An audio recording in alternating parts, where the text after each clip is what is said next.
अस्सलाम वालेकुम नाज़रीन, मैं अहमद काशिफ़ हूँ। आप वक्त अपडेट देख रहे हैं। अभी तो हम बहैसियत कौम बानों की मैयत को रो रहे थे।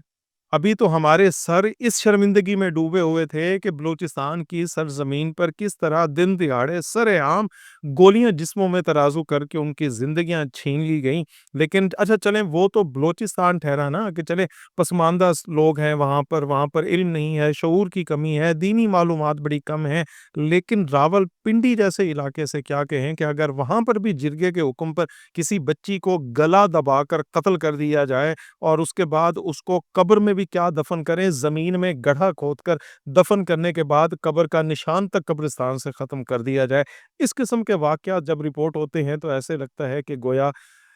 कांटे रूह में चबो दिए गए हैं। इस वक़्त ये वाक़या जो है वो रिपोर्ट हुआ है। लड़की का नाम सिदरा गुल बताया जाता है, जिसके वालिद का नाम है अरब गुल। 1980 में ये लोग महमद एजेंसी से हिजरत करके रावलपिंडी मुंतकिल हुए थे। सिदरा की शादी उसके चचा के बेटे ज़ियाउर रहमान के साथ जो है वो तय करना करार पाती है, लेकिन सिदरा शादी नहीं करना चाहती। वो अपने शायद कज़न को, अपने चचा के बेटे को, उसकी कबीह फ़ितरत को बखूबी जानती थी। इस वजह से उसने इनकार कर दिया कि मैं शादी नहीं करना चाहती। लेकिन बरादरी का ज़ोर, वालिदैन की धमकियाँ और उसके बाद ज़बरदस्ती मजबूर करने पर सिदरा ने 17 जनवरी 2025 को निकाहनामे पर दस्तखत कर दिए और वो दस्तखत गोया उसने अपनी मौत के परवाने पर किए। ऐसी शादियाँ उमूमी तौर पर जो है वो कामयाब मुश्किल से ही होती हैं, और यहाँ पर भी ऐसी ही सूरत हाल रही कि सिदरा की जब शादी तो कर दी गई ज़ियाउर रहमान के साथ, लेकिन वो उसके साथ खुश नहीं थी। 11 जुलाई को भी ऐसा ही एक वाक़या हुआ जिसमें उसके साथ जब मारपीट की गई, उसको बुरा-भला कहा गया,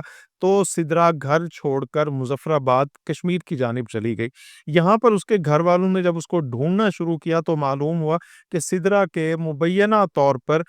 जो वहाँ का कोई रहने वाला है, उस्मान नाम का बंदा, उसके साथ ताल्लुकात थे और वो उसके साथ जो है वो मुज़फ़्फ़राबाद चली गई है। सब लोग इकट्ठे होते हैं और उस्मान के घर पहुँचते हैं, लेकिन मालूम होता है कि उस्मान वहाँ पर मौजूद नहीं है, और ये मालूम हुआ कि वो इस वक़्त जो है सिदरा मुज़फ़्फ़राबाद आज़ाद कश्मीर में है। वो लोग वहाँ पहुँचते हैं और वहाँ पहुँचने के बाद सिदरा की मिन्नत तरले करके किसी न किसी तौर ज़बरदस्ती कहें जो भी है, बाहर के किसी न किसी तरीके से सिदरा को वो वापस रावलपिंडी लाने में कामयाब हो जाते हैं, और अगले दिन 17 तारीख को बैठकर ये जिरगा मुनक्किद किया जाता है, जिसमें अस्मतुल्लाह नाम का जो ताजिर है, जो कि ख़ासा नामवर ताजिर है वहाँ पर बाड़ा मार्केट में रावलपिंडी में, और वहाँ उसका ख़ासा नाम भी है। अस्मतुल्लाह की जानिब से जिरगे की जो है वो सदारत की जाती है, और वहाँ पर बैठकर उनकी जानिब से मुबैना तौर पर ये कहा जाता है कि सिदरा ने घर से भागने के बाद तो ज़िंदा रहने का हक़ ख़त्म हो गया है उसका, लिहाज़ा उसको अब मौत के घाट उतार देना चाहिए। जिरगे ने ये फ़ैसला सुनाया, और फ़ैसला सुनाने के बाद बाप, भाई, बहनें, वालिदा, माँ, खामन, ससुर, ये सब लोग सिदरा के पास गए, उसका बाजू पकड़ा, उसको खींचा, कमरे में ले गए, और कमरे में ले जाने के बाद उसके चेहरे पर तकिया रख दिया, उसकी साँसें बंद करना शुरू कर दी, और कुछ देर के बाद बेचारी सिदरा अपनी ज़िंदगी की आखिरी साँसें पूरी कर चुकी थी। जैसे ही उसकी आखिरी साँसें पूरी हुईं, तो उनको और शक रह गया कि कहीं अभी ये ज़िंदा बाकी ना हो। तो उसके बाद बाप आगे बढ़ता है, भाई आगे बढ़ते हैं, खामद आगे बढ़ता है, और ये सब मिलकर उसका गला घूंटते हैं, और उसकी रही सही आखिरी जो बची-कुची साँसें थीं, उसको भी उसके जिस्म से निकाल कर उसके जिस्म को रूह से खाली कर देते हैं। यहाँ इन लोगों ने अपनी बर्बरियत की एक और मिसाल कायम की कि वहीं पर ही घर के सहन के अंदर अस्मतुल्लाह ने, कि जिसने मुबैना तौर पर इस कत्ल का हुक्म दिया था, उसने ही नमाज़ जनाज़ा पढ़ाई। घर की औरतों ने उसको जो है वो नहलाया सिदरा को, और उसके बाद उसको कफ़न दिया, और वहीं घर के सहन में ही जी उन्हीं लोगों ने, उन्हीं कातिलों ने जिन्होंने अपने हाथों से सिदरा का गला घूंट कर उनको कत्ल किया था, उसी को सहन में ले जाकर वहीं उसकी जनाज़ा पढ़ते हैं, और उसके बाद उसको रिक्शे में डालते हैं और करीबी कब्रिस्तान जो है वो वहाँ ले जाते हैं। इस वक़्त जो वहाँ पर सेक्रेटरी कब्रिस्तान है सैफुर रहमान, और जो गोरगन है राशिद, उनके साथ मुबैना तौर पर इनकी मिली-भगत होती है, और वहाँ सिदरा को कब्रिस्तान के अंदर ही एक गड्ढा खोदकर उसमें दफ़न कर दिया जाता है, और उसके बाद कब्र को भी उसका निशान ख़त्म करने के लिए ज़मीन को बिल्कुल ही फ्लैट कर दिया जाता है, ताकि कब्र का निशान तक भी ना मिले। अब ये बताइए कि इसको एक एक कहते कहते हैं कि चोर नाले चतर। यहाँ पर इन लोगों ने अपनी चितराई ये की कि पहले तो उन्होंने सिदरा को बेरहमाना तरीके से बर्बरियत के साथ मौत के घाट उतारा और उसके बाद उस्मान को फँसाने की खातिर उस्मान पर ही अगवा का जो है वो अगवा का मुकदमा जो है वो दर्ज करवाने के लिए उन्होंने सीपीओ को दरख्वास्त दे दी और साथ में ये कहा कि सिदरा जो है वो उस्मान के साथ फरार हो गई थी, जबकि वो इसके निकाह में क्या नाम है उसका, ज़ियाउर रहमान के साथ निकाह में थी, लेकिन उसने उस्मान के साथ जाकर जो है वो भागकर निकाह पर निकाह कर लिया है। अब पुलिस ने इस हवाले से जब इन्वेस्टिगेशन करने का आगाज़ किया, तो इनकी चतराइयाँ ख़त्म होने का नाम ही नहीं ले रही थी। इनको खुदा जाने कौन अहमक जो है, वो इस किस्म की पट्टियाँ पढ़ा रहा था कि ये करो और उसके बाद यूँ करो, फिर ऐसे करो, फिर वैसे करो। ज़ाहिर-सी बात है, शैतान ही इस किस्म के राह दिखाता है, क्योंकि शैतान की तो पूरी कोशिश होती है कि इंसान का ख़ात्मा तक जो है वो ईमान पर ना हो सके और वो जहाँ तक हो सके उस इंसान के हाथों से ऐसे-ऐसे गुनाह और गलीज़ काम करवाता है कि जिसके बाद इंसान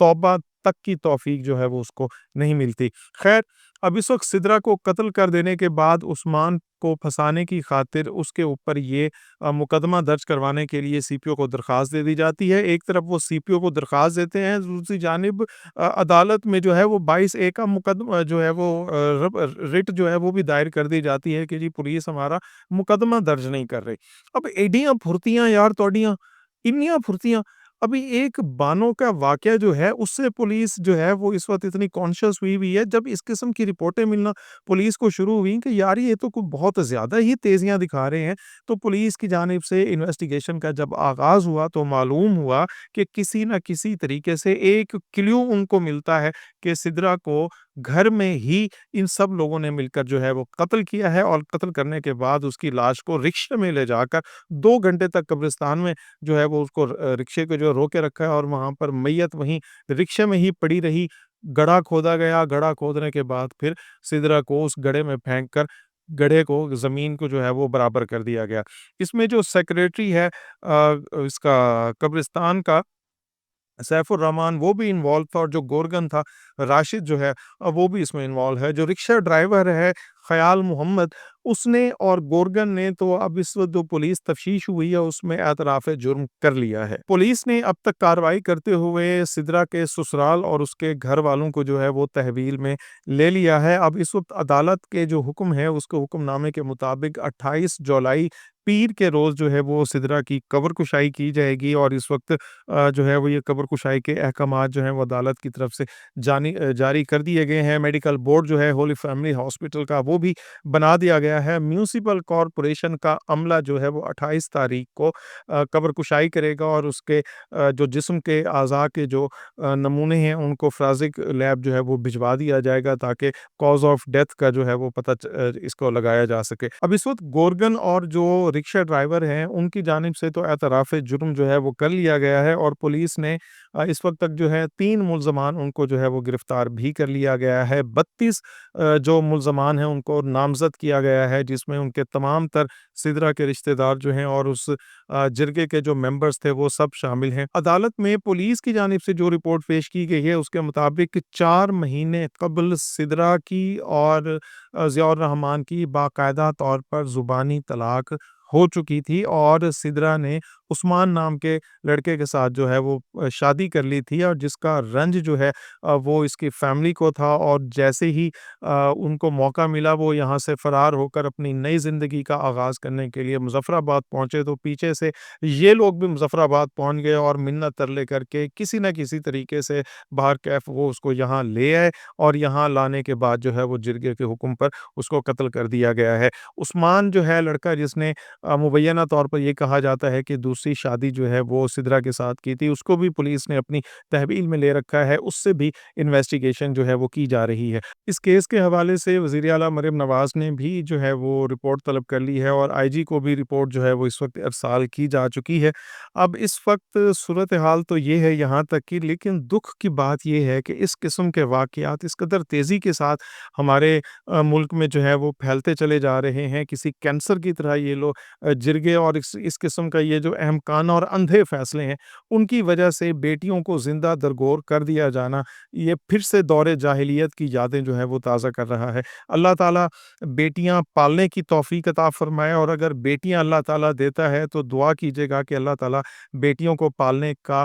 ظرف جو ہے وہ بھی عطا کرے۔ پولیس کی جانب سے 3 دن کا ریمانڈ جو ہے وہ عدالت سے حاصل کر لیا گیا ہے۔ اب بعد میں کیا پیش رفت سامنے آتی ہے، اس سے تو جیسے ہی تفصیلات آئیں گی آپ کو آگاہ کریں گے، لیکن میری آپ سے درخواست یہ ہے کہ اگر اللہ تعالیٰ نے آپ کو بیٹیاں عطا کر دی ہیں، بیٹی جیسی رحمت سے آپ کو نواز دیا ہے، تو خدا کا واسطہ بیٹی کی قدر کیجیے۔ بیٹی اللہ تعالیٰ کی رحمت ہے، اور اپنے آپ کو رحمت سے محروم نہ کریں۔ اللہ تعالیٰ بیٹیاں بھی عطا فرمائے اور بیٹیوں کی قدر کرنے کی بھی توفیق عطا فرمائے۔ انشاءاللہ آپ سے ملاقات ہوتی ہے پھر کسی ویڈیو میں، تب تک اجازت دیجیے۔ اللہ حافظ۔